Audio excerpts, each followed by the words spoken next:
महाभारत में जब अर्जुन के सामने कर्ण की हार हुई तो टूटे रथ के पहिए के पास खड़े होकर, धूल और खून से लथपथ होकर, थकान में टूटकर और आंखों में पीड़ा लेकर उसने भगवान श्री कृष्ण से यह सवाल पूछा कि भगवान, मेरा क्या कसूर था? क्या कसूर था मेरा माधव? यह एक ऐसा सवाल था जो किसी एक व्यक्ति का नहीं, मानो हजारों जन्मों का दर्द लिए खड़ा था। जब कर्ण ने यह पूछा कि बताइए माधव, मैं कहां गलत था? मैं किस बात का अपराधी था? मैंने ऐसा क्या किया था कि मेरी पूरी जिंदगी संघर्ष, ठुकराहट, अपमान की आग में बीत गई? ऐसा क्यों हुआ माधव कि मेरे हिस्से में बस गालियां, श्राप और आरोप आए? मैंने तो किसी से कुछ नहीं मांगा था, न माता से स्नेह, न गुरु से पक्षपात, न धन, न राज्य। मैंने युद्ध किया, दान किया, मित्रता निभाई, लेकिन इसके बावजूद जीवन के अंतिम क्षणों में भी दुनिया मुझे अपराधी कह रही है। क्यों माधव, क्या दोष था मेरा? कृष्ण कर्ण को देखकर खामोश रहे। भगवान कृष्ण उस व्यक्ति को देख रहे थे जो बाहर से तो कठोर था, लेकिन प्रतीत हो रहा था कि भीतर से टुकड़ों में बिखरा हुआ है। कृष्ण ने वर्षों से कर्ण को देखा था, उसकी महत्वाकांक्षा, उसकी पीड़ा, उसका संघर्ष, उसका गुस्सा, उसकी उदारता, एक ऐसा मिश्रण जो किसी मनुष्य को असाधारण भी बनाता है और दुखद भी बनाता है। कृष्ण जानते थे कि यह सवाल केवल शब्द नहीं है, यह किसी थके हुए योद्धा की आखिरी चीख है, एक ऐसी चीख जो शायद देवताओं तक भी नहीं पहुंची थी। उन्होंने शांत स्वर में कहा, कर्ण, तुम्हारा दोष नहीं था, पर चुनाव तुम्हारे थे, और मनुष्य अपने चुनाव से ही अपनी कहानी लिखता है। भगवान श्री कृष्ण ने जैसे ही ये कहा, कर्ण की आंखें भर आई। कर्ण रोते हुए हंसा और कहा, कौन से चुनाव माधव? इन आंसुओं के साथ जो हंसी थी उसमें व्यंग भी था, पीड़ा भी। उसने पूछा, मैंने कौन सा रास्ता चुना था माधव? कब जीवन में मेरे हाथ में कुछ था? मैं जन्मा तो अवैध संतान की तरह। जिस मां की गोद में होना था, उस मां ने समाज के डर से मुझे पानी में बहा दिया। जिसने मुझे पाला वो महान था, लेकिन उसी की जाति मेरा अभिशाप बन गई। जब मैं दुनिया के सामने खड़ा हुआ तो मेरे कौशल से पहले मेरे खून की जांच हुई। मैं राजसी था, पर रथ चलाने वाला कहलाया।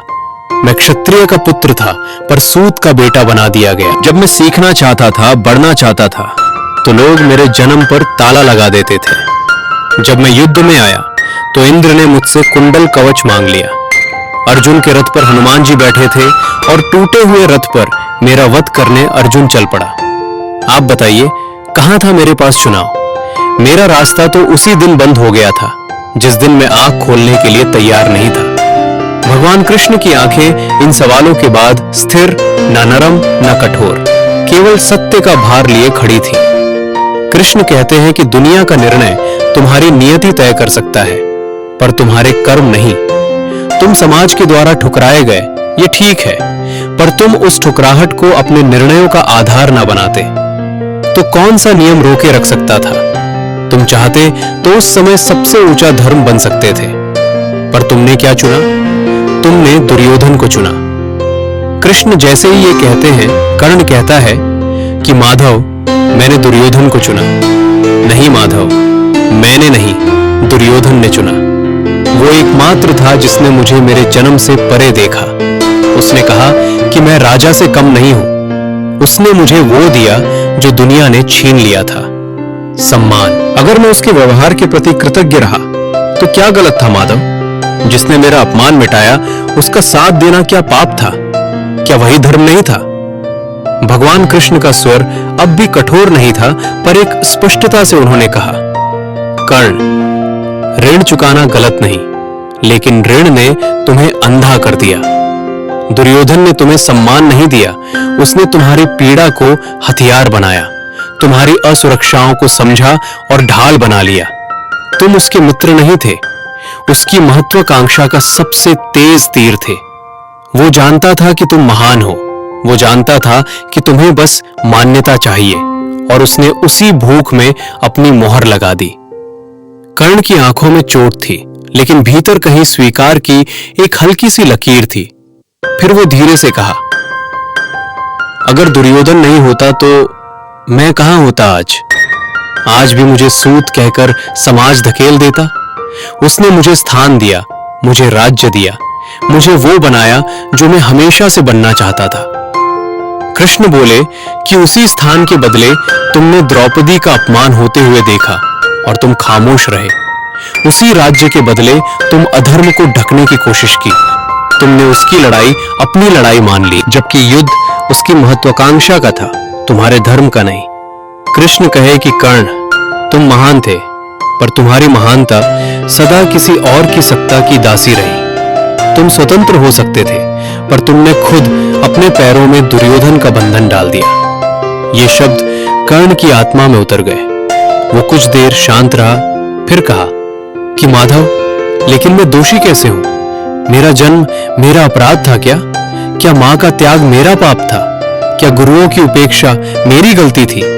क्या अर्जुन को मिला आशीर्वाद और मुझे मिला श्राप? किसी कर्म का फल थे? मेरा कवच कुंडल छीना जाना मेरी गलती थी? और आप कहते हैं चुनाव। इन सब में कहां चुनाव था? कृष्ण कहते हैं कि नहीं कर्ण, तुम्हारा दोष नहीं था, ये सब परीक्षा थी। पर परीक्षा में मनुष्य टूटेगा या तपेगा, ये वो चुनता है। अर्जुन और तुम दोनों महान। बस फर्क इतना था कि अर्जुन ने अपने भीतर की पीड़ाओं को शक्ति में बदला और तुमने अपने अन्याय को क्रोध में। क्रोध मनुष्य को अंधा कर देता है कर्ण, और अंधे होकर चुना गया मार्ग अगर चमकदार भी दिखे तो विनाश की तरफ ले जाता है। उसके बाद कर्ण श्री कृष्ण की तरफ नजरें उठाकर देखता है, थोड़ी नम, थोड़ी दोषी, थोड़ी थकी हुई। कहता है, फिर भी माधव बताइए ना, दोष क्या था मेरा? कृष्ण कहते हैं कि तुम्हारा दोष ये नहीं था कि तुम सूत पुत्र कहलाए। दोष ये था कि तुमने इस उपाधि को अपने स्वाभिमान से बड़ा बना लिया। दोष ये नहीं था कि समाज ने तुम्हें ठुकरा दिया। दोष ये था कि तुमने उस ठुकराहट को अपना धर्म बना लिया। दोष ये नहीं था कि दुर्योधन ने तुम्हें मित्र कहा। दोष ये था कि तुमने मित्रता के नाम पर न्याय को अनदेखा कर दिया। दोष ये नहीं था कर्ण कि तुमसे गलतियां हुई। दोष ये था कि तुमने उन्हें भाग्य कहकर स्वीकार कर लिया, सुधारने की कोशिश नहीं की। और ये सबसे बड़ा दोष था कि तुमने जीवन भर अपने घावों को देखा, पर अपनी प्रकाशता को कभी नहीं देखा। तुमने खुद को कभी क्षमा नहीं किया। कर्ण खामोश रहता है, मानो भीतर कोई पुरानी दीवार पहली बार टूटने लगी हो। कृष्ण ने उसके कंधे पर हाथ रखा और कहा, कर्ण, तुम्हें लगता है कि तुम्हारी महानता किसी ने समझी नहीं, पर सच्चाई ये है कि तुम्हारी महानता उस दिन अमर हो गई जब तुमने कवच कुंडल दान कर दिए थे। तुम अर्जुन से श्रेष्ठ धनुर्धर बन सकते थे, तुम दुर्योधन से बड़े राजा बन सकते थे, तुम स्वयं अपने भाग्य से भी ऊपर उठ सकते थे, पर तुमने सदा अपना प्रकाश किसी और की छाया में मिटाने में खर्च कर दिया। सूर्य पुत्र होकर भी तुमने दूसरों की अंधेरी राहें रोशन की, पर अपनी राह कभी नहीं की। कृष्ण ने फिर कहा कि दोष तुम्हारा सिर्फ इतना था कर्ण कि तुमने जीवन भर अपने अधिकार खोजे, पर सत्य नहीं खोजा। सत्य नहीं खोजा।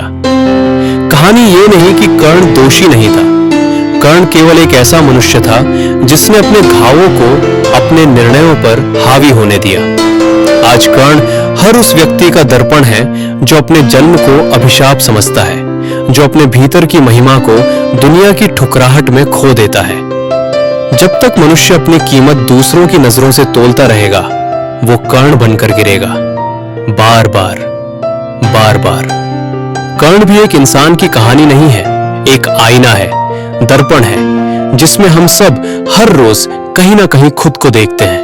क्योंकि हम में से हर वो व्यक्ति जो अपनी कीमत दुनिया से मांगता है, जो अपने घावों से अपनी पहचान बनाता है, जो दूसरों की परछाइयों में प्रकाश होता है, वो कर्ण है। और कृष्ण का संदेश भी उतना सरल है। नियति जन्म देती है कर्ण, लेकिन आपके चुनाव भविष्य में आपका इतिहास लिखते हैं। वो आपके कर्मों को तय करते हैं।